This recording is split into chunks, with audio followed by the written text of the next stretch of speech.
আজকে ভাবলাম একটু আউটসাইডে যাই। সো বিকালে আমি একটু বাইরে বেরিয়ে গেলাম বেবিকে নিয়ে। সো আসসালামু আলাইকুম এভরিওয়ান, কি অবস্থা সবার, and welcome back to my another new video. So শপে যাওয়ার পরে বেবি সে এভরিডের মতো আজকেও আইসক্রিম খাবে। সো সেইখানে একটা চকলেট আইসক্রিম নিয়ে নিয়েছে। আর আমি বাজারে গিয়েছিলাম জাস্ট দেশি মুরগি আনার জন্য। সো ওইখানে একটা দেশি মুরগি নিয়ে নিলাম, তারপরে তারা ওইটাকে কেটে দিয়ে দিয়েছে। আর এখানে কিছু ভেজিটেবল নিয়ে এসেছি। বাসায় আসার পরে এই ভেজিটেবলগুলোকে কেটে তারপরে এইগুলাকে সিদ্ধ দিয়ে ফ্রিজে রেখে দিয়েছি, বিকজ যখনই রান্না করব তখন এটা কুইকলি রান্না হয়ে যাবে। আর আমি অলওয়েজ ভেজিটেবলকে সিদ্ধ করে ফ্রিজে রেখে দিই।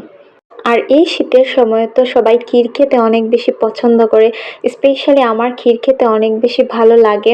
সো ওইখানে আমি দেখছিলাম খেজুরের গুড় কোনটা নেওয়া যায়। সো আজকের ভিডিও পর্যন্তই। See you in the next video, bye by.